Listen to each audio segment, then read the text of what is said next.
Well, people always wondered when I was 13, I was competing at 13, winning shows, that how did I develop muscle? And at 15, 17, they're like, oh, you got to be on gear. I said, I'm not on fucking gear. I'm still a lightweight. Yes, I had proportions and I looked bigger because I was still short and had these proportions. I was only like 72 kilos. But, well, you know, once I won the Mr. Australia at a lightweight 3 times, I said, fuck it.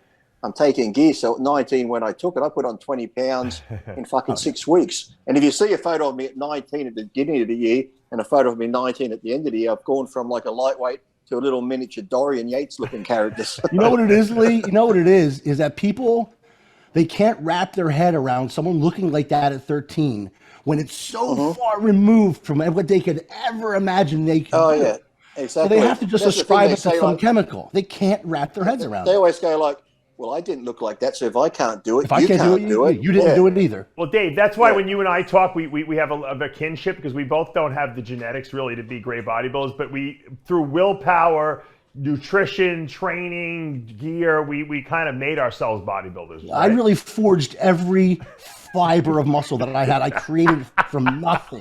Like I look at pictures of me when I was 12. I literally had no meat to develop. I don't know where the cells came from. I invented them. Lee was like a genetic freak from the beginning. Lee probably only harnessed 50% of his potential. I'm sure of it. I'll have to send you a picture when I'm 12, Dave. I've got it on my phone here somewhere. I'm standing. Lee, I've seen pictures of you at 13, 14. It's insane. Well, at 12, there's one of me before I started training. I'm standing in front of a bus, and I got this big 6-pack, and I got the little shoulders and arms at 12 years old. Yeah, me and Dave, we weren't that, man. We were not that. I was always very lean. Like I had the crazy veins and very lean. I wasn't that. Muscle. I wasn't either. Yeah, I was. You had no genetics, in other words. At the same, I had nothing. I was skinny and fat at the same time. I'm gonna see if I can. Probably disappeared. I'm just gonna see if I can find this picture at 12 today. He'll be able to show you. Send it to you look at you look at pictures of Phil Heath when he was playing basketball. Yeah, exactly. And he was small. But everything was there. Yeah. Like rear delts are popping out from the upper I knew those kids in high school. I hated those guys. You could tell they we're in the weight room using that universal bench press, and their chest was like this, and I had no chest, and no one. It had nothing to do with what they were doing. It was just they were just a genetic freak. Yeah. By the way, that universal chest press, I loved that machine. That was the only one that was available. There was nothing else. I know. I used to use that in the gym in high school all the time. That and the leg press. And that leg press was the worst angled leg press of all time. Yeah. Mm-hmm. There was a kid in school who would press the whole stack remember there was like a bottom one and then there was like a top top. And the top one was impossible to press. He'd push the top one with the whole stack. He had big legs, and I'd never seen anything like it. I'm sure they were probably taking steroids. I didn't even know it back then. I was so. And for years after I got out of high school, for like 20 years, I trained at a gym. Yeah. Called Ryan's Gym that was so old school that they had one of those. Oh, they did? Oh my God. And I was so thankful. I get to keep my universal machine. Remember, you had to sit on the floor to do pull downs, right? They didn't even have like a little. Right. They didn't even have a bench. You had somebody to hold your shoulders down. People would have to sit on top of you, hold you down, right? Yeah. Did you find a picture? Yeah, come on, I found one. I can't. I found one. It's not the one I want, but this is one of me. I'll send it to Dave right now. Send it to and then maybe Tyler can put it up. Yeah. Here you go. This was me at 12 when I was I hadn't done weights. I'd just been doing like push-ups and shit. It would have been about 84, and that when I was thinking I wanted to be a cross between Rambo and fucking. Rambo. How did you even get introduced to bodybuilding? Through your mother? No, just a friend of mine. My grandfather did a lot of weights and that. He was into fitness. I introduced my mother because she was always overweight. Yeah, my mother was overweight. No, I always thought your mother got overweight. No, my mum was sort of fat and heavy, and I was already been competing from 13 to 17, so I was 17 now. Yeah. And she's like, if I ever get in shape, will you do the couples with me? And I looked at her, I went, she ain't ever getting in shape. Yeah, you get in shape. I'll do it. I said, I'll do it. 8 months later, she fucking got in shape, and I'm like, fuck, I've got to go on stage with my mum. This is going to be embarrassing. So do you think your mom has you got your genetics from your mother or from your father's side? Yeah, my mother and my mother and my grandfather, because my grandfather was short and stocky. Oh my God, that's photoshopped.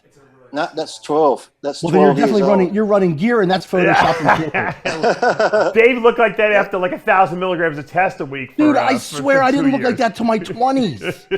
Yeah, that was 12 years old. That was 14 anadrols a day with Dave Pulcinella. You are a dick. Yeah. I can't. Some people, you know what, Dave? Some people are born to do the things that they do. Yeah. They come out the womb with all the ability they'll ever need to do it.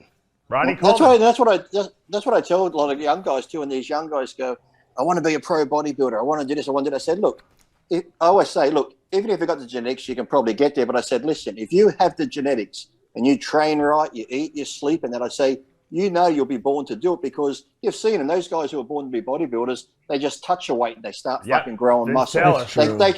They can miss meals and fucking still grow muscle and shit. Yeah.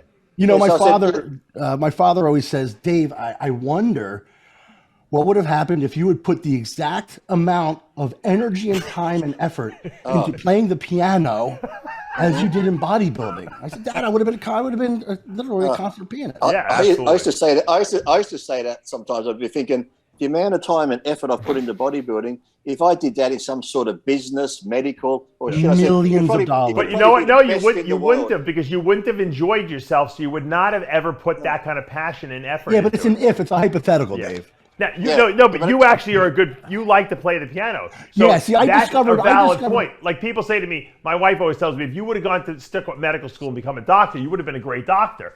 I said, yeah, but because it came naturally to me, but it doesn't. It wasn't like the path I wanted to go. See, that's a real good distinction. Because I discovered both at 12 years old. I discovered the piano and bodybuilding, and I fell in love with both of them equally. Right. So I would have enjoyed either pursuit. Right. You probably are making more money, though, as a bodybuilder, ironically enough, than you would have as a Absolutely. I made the right decision business-wise. Yeah. Well, it's similar for me, too, at 12, because I was sort of I was playing with a pianist at fucking 12, but different type.